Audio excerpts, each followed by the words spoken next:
এবং ইসলাম সবচেয়ে উদার নৈতিক ধর্ম। এর চেয়ে উদার নৈতিক মানবতাপ্রেমী কোনো ধর্ম নাই পৃথিবীতে। এবং এটা একমাত্র রিলিজন যেখানে প্রত্যেকটা বিষয়ের সমাধান আছে। নবীজি বলেছেন, এরা যদি মারা যায় জানা যায় যাবে না, এরা যদি অসুস্থ হয় দেখতেও যাবে না। এরা হচ্ছে এই উম্মতের মাজুস।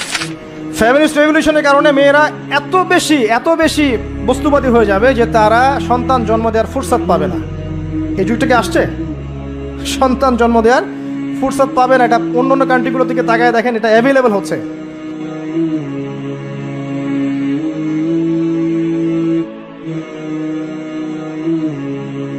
মসজিদে এভাবে বসাটা সুন্নাহ। এরকমভাবে যখন আল্লাহর বান্দারা আল্লাহর কোরআন, রাসূলের হাদিস এগুলো শোনার এবং শেখার জন্য বসে, রাসূল সাল্লাল্লাহু আলাইহি ওয়াসাল্লাম অন্য হাদিসে বলেছেন, ফেরেশতারা, মালায়েকারা তাদেরকে ঘিরে রাখে এবং আল্লাহ পাকের পক্ষ থেকে সাকিনা এবং রহমত বর্ষিত হতে থাকে। শুধু তাই না, আল্লাহ রাব্বুল আলামিনের কাছে, আরশে আজিমের কাছাকাছি যে ফেরেশতারা আছেন, সম্মানিত ফেরেশতারা আছেন, তাদের সামনে আল্লাহ পাক এই বান্দাদেরকে নিয়ে গর্ব করতে থাকেন। কেন মালায়েকার সামনে গর্ব করতে থাকেন? কারণ মালায়েকা প্রথমে বলেছিল যে আমরা আপনার ইবাদত করি, তাসবিহ পাঠ করি, তাহলে কি জন্য আপনি এমন কাউকে সৃষ্টি করবেন পৃথিবীতে, মাইয়ুফসিদু ফিহা ওয়া ইয়াসফিকুদ দিমা, যে পৃথিবীতে এসে ফাসাদ সৃষ্টি করবে এবং রক্তপাত ঘটাবে। প্রকৃতপক্ষে মানুষ পৃথিবীতে এখন এই দুইটা কাজই বেশি করছে, ফাসাদ সৃষ্টি করা এবং রক্তপাত ঘটানো। কিন্তু এর বাইরেও আল্লাহর এমন কিছু বান্দা আছেন যারা ফাসাদ সৃষ্টি করে না, রক্তপাতও ঘটায় না, আল্লাহর আনুগত্য করে চলে। এই জন্যেই এই বান্দাদেরকে নিয়ে আল্লাহ পাক গর্ব করে থাকেন। এছাড়াও রাসূল সাল্লাল্লাহু আলাইহি ওয়াসাল্লাম বলেছেন যে যখন জুমার দিন আসে, এই জুমার দিনে যদি কোনো ব্যক্তি সকাল সকাল গোসল করে, আর্লি মর্নিং গোসল করে, গোসল করার পরে তার উত্তম পোশাকটা পরিধান করে, আর গোসলটা করে ফরজ গোসলের মতো, আতর, সুগন্ধি, খুশবু তার সামর্থ্য অনুযায়ী ব্যবহার করে, এরপরে পায়ে হেঁটে হেঁটে মসজিদে আসে, বাহনে চড়ে নয়, পায়ে হেঁটে হেঁটে। যদি আপনি অনেক দূরে থাকেন সেটা আলাদা কথা। এবং ইমামের কাছাকাছি বসে, মসজিদে আসার পরে যতটুকু সম্ভব হয় সুন্নত পড়ে নিল, নফল পড়ে নিল, এরপর ইমামের কাছাকাছি এসে বসলো। ইমামের খুতবা শ্রবণ করে মনোযোগের সাথে। খুতবা শ্রবণ করার সময় কাউকে কষ্ট দেয় না। কাউকে কষ্ট দেয় না মানে হচ্ছে যে কেউ কথা বললে তাকে এতটুকু বলে না যে তুমি চুপ করো, কোনো কষ্ট দেয় না। ইমামের খুতবা শ্রবণ করে, নামাজ পড়ে ইমামের সাথে। এই ব্যক্তির আমল নামায় নবী সাল্লাল্লাহু আলাইহি ওয়াসাল্লাম বলছেন যে প্রত্যেক পদক্ষেপের বিনিময়ে 1 বছরের নফল নামাজ আর 1 বছরের নফল রোজার নেকি লেখা হয়। জুমার এই সমস্ত নেকি নষ্ট হয়ে যাবে যদি আমরা এখানে আদব রক্ষা করতে না পারি। ওমর রাদিয়াল্লাহু আনহু বলছেন, আমরা এভাবেই একদিন মসজিদে বসেছিলাম, হাত্তা তলা আলাইনা রাজুলুন, এমনকি আমাদের ভিতর দিয়ে একজন ব্যক্তি প্রবেশ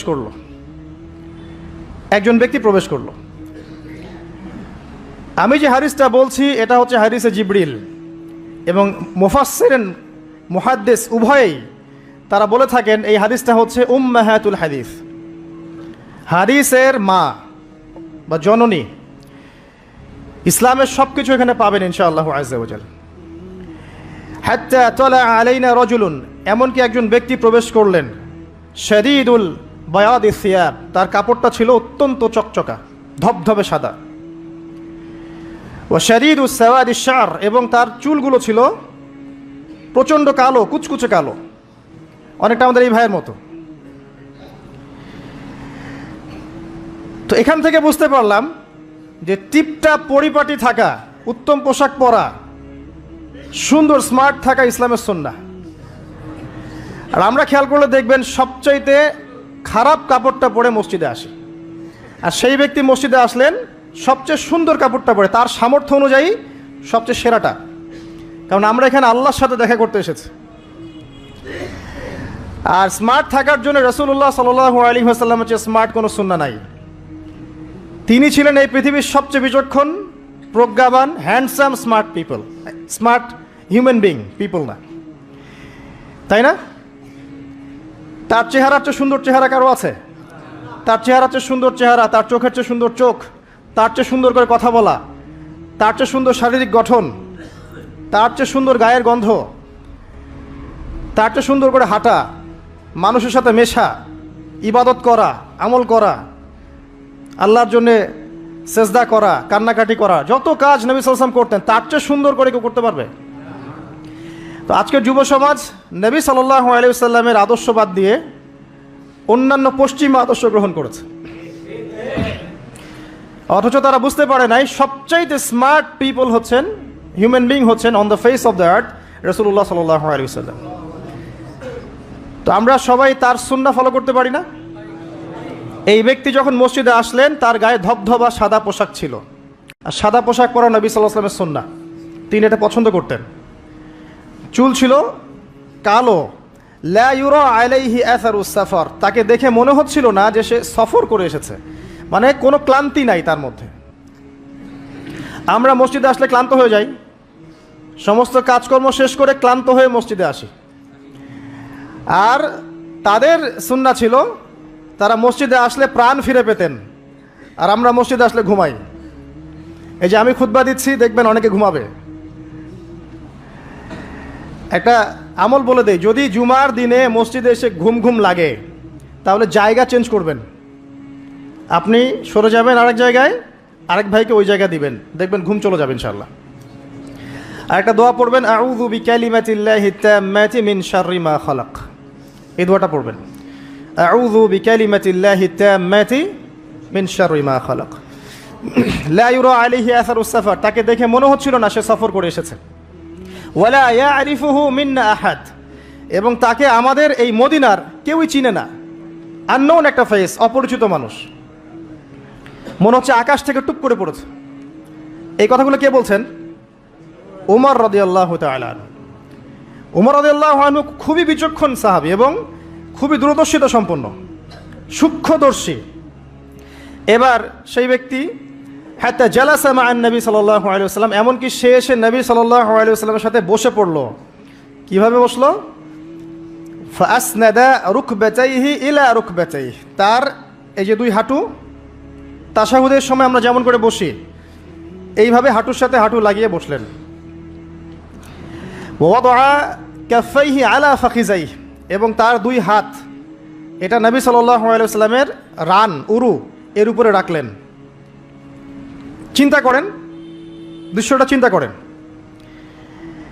তো এই ব্যক্তি কিছু জানতে এসেছে,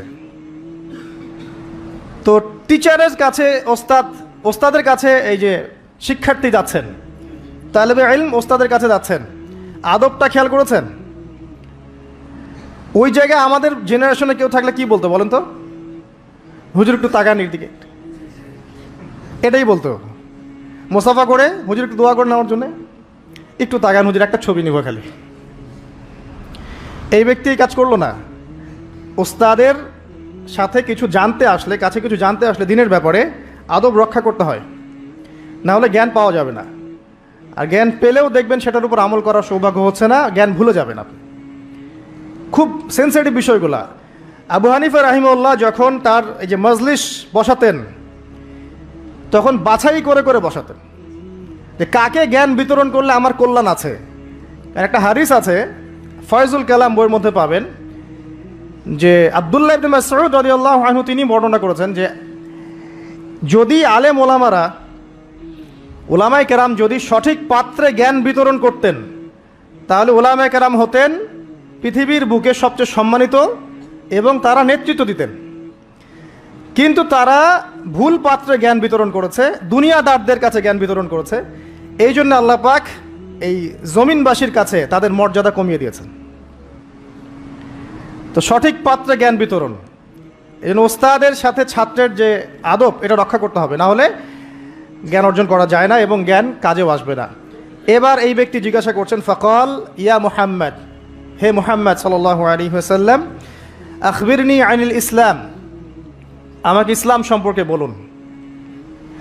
নবী সাল্লাল্লাহু আলাইহি ওয়াসাল্লাম বলছেন, আল ইসলাম, ইসলাম হচ্ছে আন তাশহাদা আল্লা ইলাহা ইল্লাল্লাহ, তুমি সাক্ষ্য দিবে যে আল্লাহ ছাড়া কোনো ইলাহ নেই, ওয়া আন্না মুহাম্মাদান রাসূলুল্লাহ, মুহাম্মদ সাল্লাল্লাহু আলাইহি ওয়াসাল্লাম আল্লাহর রাসূল। কোনো বর্ণনায় এসেছে আল্লাহর বান্দা এবং রাসূল। তারপরে ওয়া আন তুকিমাস সালাহ, এবং তুমি সালাত কায়েম করবে, ওয়া আন তুতিয়াজ যাকাত, এবং যাকাত প্রদান করবে, ওয়া তাসুমা রমাদান, রমাদান মাসে সওম পালন করবে, ওয়া তাহুজ্জাল বাইত ইন ইসতাতা'তা ইলাইহি সাবিলা, যদি সামর্থ্য হয় তাহলে আল্লাহর পথে হজ করবে। এই পাঁচটা হচ্ছে ইসলামের পিলার। আল্লাহ পাক সূরা আল ইমরানে বলেছেন না, ইন্নাদ দীনা ইনদাল্লাহিল ইসলাম, আল্লাহর কাছে একমাত্র জীবন ব্যবস্থা গ্রহণীয় সেটা কি? ইসলাম। কবরে গেলে প্রশ্ন হবে মা দীনুক, দীনিয়াল ইসলাম। তো মাল ইসলাম, ইসলাম কি? এইটা হচ্ছে ইসলাম, ইসলামের সংজ্ঞা। পাঁচটা পিলার, এটা হচ্ছে ইসলাম। এটাকে স্বীকার করে নিলে একজন ব্যক্তি মুসলিম হয়, ঈমান নিয়ে আসলে মুমিন হয়, তাকওয়া অবলম্বন করলে মুত্তাকি হয়, আর হৃদয়ের মধ্যে কলবে ইহসান চলে আসলে মুহসিন হয়ে যায়। এটা সবচেয়ে বড় স্টেজ। তো এবার এই ব্যক্তি বলছেন সাদাত, আপনি সত্য বলেছেন। তো উমর রাদিয়াল্লাহু আনহু বলছেন ফাআজিবনা লাহু, আমরা অবাক হয়ে গেলাম। ইয়াসআলুহু ওয়া ইউসাদ্দিকুহু, এই ব্যক্তি নিজেই প্রশ্ন করলো, নিজে আবার সত্যায়ন করলো। এটা কি হয় কখনো? কেউ যখন জানতে আসে কিছু টিচারের কাছে, সে কি সত্যায়ন করতে পারবে আপনার কথা ঠিক আছে এটা বলতে পারবে? তার মানে সে আগে থেকে উত্তর জানতো। তো উমর রাদিয়াল্লাহু আনহু কিন্তু এখন খুব কনসিয়াস এই ব্যক্তি কে আসলে। এইটুকু আমরা একটু আলোচনা করে নেই। নবী সাল্লাল্লাহু আলাইহি ওয়াসাল্লাম এখানে বলেছেন ইসলাম মানে হচ্ছে সাক্ষ্য দেয়া লা ইলাহা ইল্লাল্লাহ এবং মুহাম্মাদুর রাসূলুল্লাহ। এই তো এর মানে হচ্ছে, খুব সংক্ষিপ্ত আকারে বলছি, খুতবায় অনেক বড় বলার সময় থাকে না। এর মানে হচ্ছে আমাকে তাওহীদের উপর থাকতে হবে এবং শিরিক থেকে দূরে থাকতে হবে। আর মুহাম্মাদুর রাসূলুল্লাহ মানে হচ্ছে আপনাকে সুন্নাহর উপর থাকতে হবে, বেদাত থেকে দূরে থাকতে হবে। আবার বলছি, লা ইলাহা ইল্লাল্লাহ সাক্ষ্য দেওয়ার মানে হচ্ছে তাওহীদের উপর থাকতে হবে, শিরিক থেকে দূরে থাকতে হবে। আর মুহাম্মাদুর রাসূলুল্লাহ এই সাক্ষ্য দেওয়ার অর্থ হচ্ছে আমাকে নবীর সুন্নাহর উপর থাকতে হবে, বেদাত থেকে দূরে থাকতে হবে। তাওহীদ আপনারা জানেন, তাওহীদে রুবুবিয়্যাহ, তাওহীদে উলুহিয়্যাহ, একটা কি তাওহীদে আসমা ও সিফাত, মানে একমাত্র আল্লাহকেই সৃষ্টিকর্তা, পালনকর্তা, রিজিক দাতা, জীবন মৃত্যুর মালিক, বিধান দাতা, সন্তান দাতা, হায়াত মৌতের মালিক, সব কিছু কোথা থেকে হয়? আল্লাহ থেকে। এই কনসেপ্টের নাম হচ্ছে লা ইলাহা ইল্লাল্লাহ। আর যদি কেউ আল্লাহর সাথে শিরক করে, মানে কেউ মনে করে আল্লাহ ছাড়া কোনো সৃষ্টিকর্তা আছেন, বা আল্লাহ নাই, বা আল্লাহ আছেন আরও কেউ আছে, অথবা কেউ যদি আল্লাহ ছাড়া অন্য কারোর জন্য সেজদা করে, অন্য কারো কাছে দোয়া করে, অন্য কারো কাছে সন্তান চায়, অন্য কোথাও নজর করে, অন্য কোথাও মানত করে, আল্লাহ ছাড়া অন্য কারো নামে কসম করে, ঠিক আছে, তাকদীরকে অস্বীকার করে, দুনিয়ার জন্যে দিনের জ্ঞান অর্জন করে, ঠিক আছে, তারপর আল্লাহ ছাড়া অন্য কারো কাছে সন্তান চায়, এরকম অনেক বিষয় আছে। এই কাজগুলোতে কেউ যদি লিপ্ত হয় তাহলে সে কি করবে? শিরক করবে। তো এই হলো সংক্ষিপ্ত আকারে বললাম আপনার তাওহীদ এর উপর থাকতে হবে, লা ইলাহা ইল্লাল্লাহ, তখন শিরক করা যাবে না। তাওহীদে থাকলে জান্নাত, আর শিরকে থাকলে বিনা হিসাবে জাহান্নাম। কারণ নবী আল্লাহ রাব্বুল আলামিন সূরা নিসার মধ্যে বলেছেন, ইন্নাল্লাহা লা ইয়াগফিরু আন ইউশরাকা বিহি, আল্লাহ পাক শিরক করার গুনাহ মাফ করেন না, ওয়া ইয়াগফিরু মা দুনা যালিকা লিমান ইয়াশা, এছাড়া অন্য যে কোনো গুনাহ আল্লাহ পাক যাকে ইচ্ছা মাফ করে দিবেন। কিন্তু শিরক করার পরে বিনা তওবায় যদি মারা যায় এই গুনাহ মাফ হবে না। এই জন্য শিরক থেকে সর্বোচ্চ সতর্ক থাকতে হবে। আরেকটা বিষয় কি, মুহাম্মাদুর রাসূলুল্লাহ। যখন মুহাম্মাদুর রাসূলুল্লাহ বলেছি, তার মানে আমার নিজের ইচ্ছায় ইসলামের মধ্যে কোনো আমল করার ইখতিয়ার নাই। আমি চাইলেই নামাজ পড়তে পারবো না, চাইলেই রোজা রাখতে পারবো না, চাইলেই হজ করতে পারবো না, যাকাত দিতে পারবো না, আমি কিছুই করতে পারবো না ইসলামের মধ্যে। যেটাই করব সেটা রাসূল সাল্লাল্লাহু আলাইহি ওয়াসাল্লাম, সাহাবায়ে কেরাম তাদের থেকে প্রমাণিত থাকতে হবে। মানে আমি এই জুমার নামাজ 3 রাকাত পড়তে পারবো না, পারবো? যদি বলি নামাজ তো খুব ভালো কাজ, 2-এর জায়গায় 3 পড়লে সমস্যা কি? নামাজ বাতিল হয়ে যাবে। কারণ নবী সাল্লাল্লাহু আলাইহি ওয়াসাল্লাম 2 রাকাত পড়েছেন, আপনাকে 2 রাকাতই পড়তে হবে। আবার যদি বলি 1 রাকাত পড়বো, হবে? মুহাম্মদুর রাসূলুল্লাহ মানে প্রতিটা আমল নবী সাল্লাল্লাহু আলাইহি ওয়াসাল্লাম যেভাবে করেছেন সেইভাবে করা। তার কথার সাথে তার কাজের সাথে যদি কারো কথা কাজ মিলে যায় সেটা গ্রহণ করতে কোনো সমস্যা নাই, কিন্তু তার কথার সাথে তার কাজের সাথে যার কথাই মিলবে না সেটা গ্রহণ না করাই আপনার উপর ওয়াজিব। এক কথায় আমাদের ইবাদত বন্দেগী করার, দিনের পথে চলার একমাত্র আদর্শ মানদণ্ডকে মুহাম্মদ সাল্লাল্লাহু আলাইহি ওয়াসাল্লাম, এটাই হচ্ছে মুহাম্মদুর রাসূলুল্লাহ। এরপরে বলেছেন ওয়া আন তুকিমাস সালাহ, সালাত কায়েম করতে। সালাত কায়েম মানে খুব শর্টকাটে বলছি, আল্লাহ যেন সবাইকে তৌফিক দেন, আমাকে সহ আপনাদের সবাইকে 5 ওয়াক্ত সালাত জামাতে পড়ার চেষ্টা করতে হবে। যদি মিস হয়ে যায়, যখন ঘুম থেকে উঠবেন পড়ে নেবেন, সফরে আছেন জমা করে নেন, কসর করে নেন, বা আপনি ভুলে গেছেন যখনই মনে পড়বে তখনই পড়তে হবে, পড়তেই হবে। বা অ্যাটলিস্ট আপনি কোনো কারণে আসতেই পারছেন না, কোনো সমস্যা আছে, বাসায় অ্যাটলিস্ট জামাত করে পড়ে নেন, নামাজ মিস দেওয়া যাবে না। আমাদের দেশে মুসলিমদেরকে নিয়ে বড় বড় কথা বলার সময় না এটা এখন, কারণ আমাদের দেশে মুসলিমদের মধ্যে 90% নামাজ পড়ে না। 5 ওয়াক্ত নামাজ জামাতে পড়ে না 90% মুসলিম। অতএব বেনামাজি মুসলিমদেরকে নিয়ে আপনি খেলাফত কায়েম করবেন নাকি? তো বেসিক কাজগুলো আগে বেশি ইম্পর্টেন্ট। এছাড়া একটা বিষয় আছে, নামাজ সঠিক ওয়াক্তে পড়া। অনেক সময় দেখা যায় ওয়াক্ত চলেই যাচ্ছে, নামাজের কোনো হুঁশ নাই। আল্লাহ পাক হেফাজত করুন আমাদেরকে, সঠিক ওয়াক্তে নামাজ পড়া এবং রাসূলুল্লাহ সাল্লাল্লাহু আলাইহি ওয়াসাল্লামের সুন্নাহ মতো নামাজ পড়া। 3G 4G নামাজ চলবে না, 5 মিনিটে 4 রাকাত নামাজ শেষ, এটা রাসূলের সুন্নাহ ছিল না। কিন্তু একটা বিষয় হচ্ছে জায়েজ হয়ে যাবে, একটা হচ্ছে সুন্নাহ, দুটার মধ্যে অনেক পার্থক্য আছে। কুলি না করলে অজু হবে না, কুলি যদি না করি অজু হবে না। অজুর ফরজের মধ্যে কুলি আছে, কুলি না করলে অজু হয়ে যায়, কিন্তু সুন্নাহ মতো অজু হবে না, হবে? তো একটা জিনিস হচ্ছে জায়েজ, একটা হচ্ছে সুন্নাহ। আপনি কোনটা নেবেন? সুন্নাহ। মুহাম্মদুর রাসূলুল্লাহ কে বলেছে? আমরাই তো বলেছি। অতএব প্রত্যেকটা কাজ তার সুন্নাহ মতো হতে হবে। তিনি নামাজ পড়তেন ধীর স্থিরভাবে, তাই না? এটা তাড়াহুড়া করে, ধীর স্থিরভাবে, সূরা কেরাত ঠিক মতো করে, রুকু সেজদা সুন্দর মতো করে, খুশু খুজুর সাথে, বিনয়ের সাথে, এইভাবে সালাত পড়ার পরেই দেখবেন এই জাতি সফলতা অর্জন করছে, তার আগে হবে না। এরপরে বলেছেন নবী সাল্লাল্লাহু আলাইহি ওয়াসাল্লাম যাকাতের কথা, ওয়া আন তুতিয়াজ যাকাত। যাকাত কেন? কারণ ইসলামিক, মনে রাখবেন, ইসলামিক ইকোনমিক্সের বেইজ হচ্ছে যাকাত, সাদাকা, আপনার হালাল ব্যবসা, কৃষিভিত্তিক অর্থনীতি। আর বর্তমানের যে ইকোনমিক্স চলছে সারা ওয়ার্ল্ড ওয়াইড, যেটার মূল সেন্টার হচ্ছে পশ্চিমা বিশ্ব, এই ইকোনমিক্সের মূল বেইজ হচ্ছে রিবা বা সুদ। দেখেন, সম রাখা অবস্থায় কিন্তু আমরা মিথ্যা খুব একটা বলি না, চিটিং করি না, করতে গেলে মনে বাধা আসে, তাই না? মানুষকে ঠকাই না। আমরা সম রাখা অবস্থায় কিন্তু আল্লাহ দেখছেন মনে করে আমরা খাই না, পান করি না, স্ত্রী হালাল তাকেও ছুই না। তো হালালগুলো ছেড়ে দেই সিয়াম রেখেছি বলে, আল্লাহ দেখছেন বলে, এটাই আল্লাহ কনসিয়াসনেস। এটা যদি সিয়ামের মাধ্যমে অর্জন করা যায় তাহলে আমাদের টোটাল লাইফ থেকে গুনাহ দেখবেন ইনশাআল্লাহ আস্তে আস্তে কমে গেছে। এটা উদ্দেশ্য আর কি। একটা আল্লাহ রাসূল সাল্লাল্লাহু আলাইহি ওয়াসাল্লাম বলেছেন ওয়া তাহুজ্জাল বাইত ইন ইসতাতা ইলাইহি সাবিলা। সামর্থ্য হলে কি করতে হবে? বাইতুল্লাহ হজ করবেন। আল হজ টাইটেলের জন্য করবেন, ভোট পাওয়ার জন্য করবেন, মানুষ ভালো বলবে এই জন্য করবেন, হাজী সাহেব বলবে এই জন্য করবেন। হজের উদ্দেশ্য কি?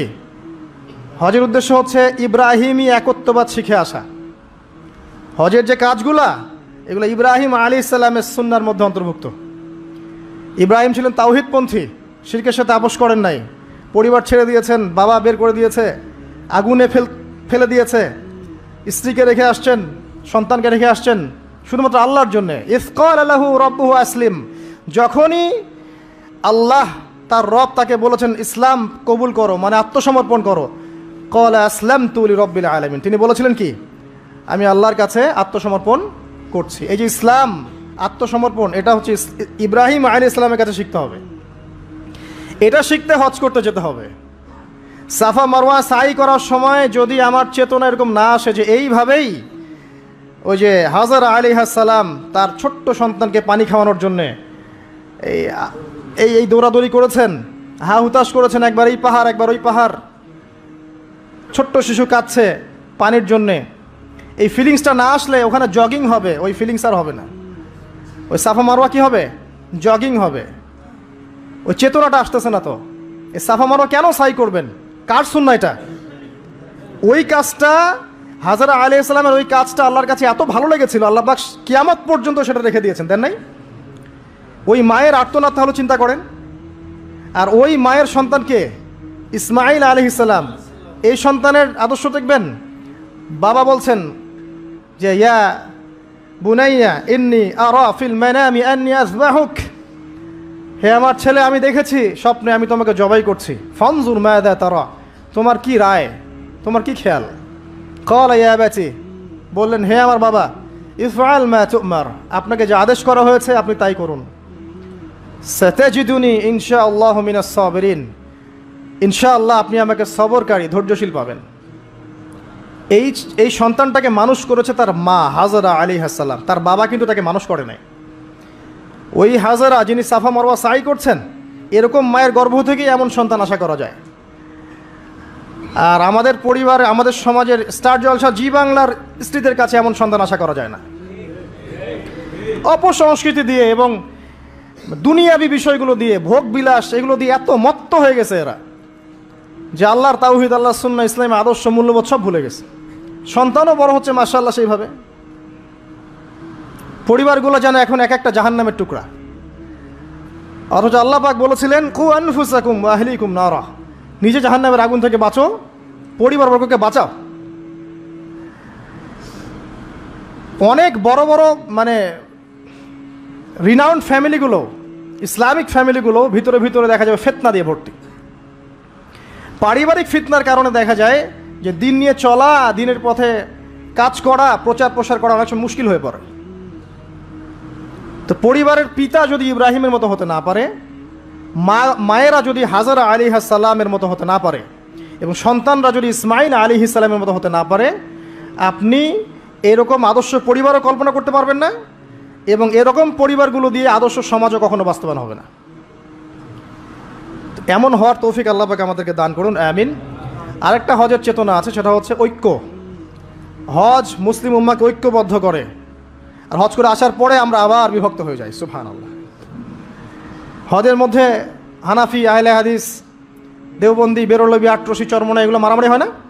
হজে হয় না? হজে সবাই এক হয়ে যায়, মাশাআল্লাহ। আর যখনই দেশে আসি বা যে যার জায়গায় চলে যাই, আবার যে যার মত পথ ধরি, তাই না? এতে করে উম্মার উপকার হচ্ছে। আমরা যত ছোটোখাটো মাসলা মাসালগুলো নিয়ে যখন আমরা মসজিদগুলো ভাগ করছি, এতে আমাদের উম্মার উপকার হচ্ছে, তাই না? মুহাম্মদ সাল্লাল্লাহু আলাইহি ওয়াসাল্লাম খুশি হবেন আমাদেরকে দেখলে, কিয়ামতের মাঠে হাউজে কাউসারে পানি দিবেন, আমাদের জন্য খাতির যত্ন করবেন। আল্লাহ বোঝার তৌফিক দান করুন। উম্মার সবচেয়ে দুঃখজনক জায়গাটা হচ্ছে অনৈক্য। মনে অনৈক্য কিন্তু বাইরে না, হৃদয়ে অনৈক্য, হিংসা, বিদ্বেষ, গীবত, তহমত এবং পরশ্রী কাতরতা, এগুলো দিয়ে ভরে গেছে হৃদয়টা। এই কলিজাগুলো যদি আল্লাহ পাক দেখাতে পারতেন সমাজে তুলে, দুর্গন্ধে কেউ ধার কাছে যেতে পারতো না। এই কলিজাগুলো যদি আল্লাহ পাক বের করে দেখাতেন সমাজে, এই দেখো অমুকের কলিজা এমন, দুর্গন্ধে কেউ ধার কাছে যেতে পারতো না। আত্মশুদ্ধি অর্জন করা ব্যতীত ইসলামের অন্যান্য আমলগুলো অন্তঃসার শূন্য। আল্লাহ পাক বোঝার তৌফিক দান করুন, আমিন। এবার এই ব্যক্তি দ্বিতীয় প্রশ্ন করেছে, ইয়া মুহাম্মদ আখবিরনি আনিল ঈমান, আমাকে বলুন ঈমান কাকে বলে? নবী সাল্লাল্লাহু আলাইহি ওয়াসাল্লাম বলছেন, আল ঈমান, ঈমান হচ্ছে আন তুমিনা বিল্লাহ, তুমি আল্লাহর প্রতি বিশ্বাস করবে, এক নাম্বার। ওয়া মালাইকাতিহি, তার ফেরেশতাগণের প্রতি বিশ্বাস করবে। ওয়া কুতুবিহি, তার কিতাবসমূহের প্রতি। ওয়া রুসুলিহি, তার রাসূলগণের প্রতি। ওয়াল ইয়াউমিল আখির, পরকালের প্রতি। ওয়াল কদরি খায়রিহি ওয়া শাররিহি, তাকদীরের ভালো মন্দের প্রতি। আল্লাহর প্রতি ঈমান তো বোঝেন, যেটা বললাম তাওহীদ, ওটাই আল্লাহর প্রতি ঈমান। দুই নাম্বার হচ্ছে মালায়েকা, ফেরেশতাদের প্রতি বিশ্বাস করেন তো? সবাই বিশ্বাস করে না। এখনকার জেনারেশনে মানুষ এলিয়েনে বিশ্বাস করে, ফেরেশতায় বিশ্বাস করে না। বাসা থেকে যখন বের হয়েছেন, বিসমিল্লাহি তাওয়াক্কালতু আলাল্লাহ লা হাওলা ওয়ালা কুওয়াতা ইল্লা বিল্লাহ, সাথে সাথে ফেরেশতা আপনার সাথে চলে আসছেন। রাত্রেবেলা যখন ঘুমানোর সময় পড়েছেন আল্লাহু লা ইলাহা ইল্লা হুয়াল হাইয়ুল কাইয়ুম, এখান থেকে শেষ পর্যন্ত আয়াতুল কুরসি, একজন ফেরেশতা আল্লাহর পক্ষ থেকে আপনাকে পাহারা দিয়েছে। আপনার ডানে বামে দুজন ফেরেশতা আছেন, কিরামান কাতিবিন ইয়ালামুনা মা তাফআলুন। কবরে ফেরেশতা আসবে, মৃত্যুর সময় ফেরেশতা আসবে। আল্লাহ রাসূল সাল্লাল্লাহু আলাইহি ওয়াসাল্লাম যখন মেরাজে গিয়েছেন, বাইতুল মামুরে ফেরেশতা দেখেছেন, তার কাছে জিবরাইল আলাইহিস সালাম আসতেন, ওহী নিয়ে এসেছেন। ফেরেশতার তার কাছে এই ফেরেশতার 600-র মতো পাখা ছিল। আল্লাহ পাকের এমন ফেরেশতা আছেন যার একটা ফুৎকারে এই মহাবিশ্ব ধ্বংস হয়ে যাবে অচিরেই।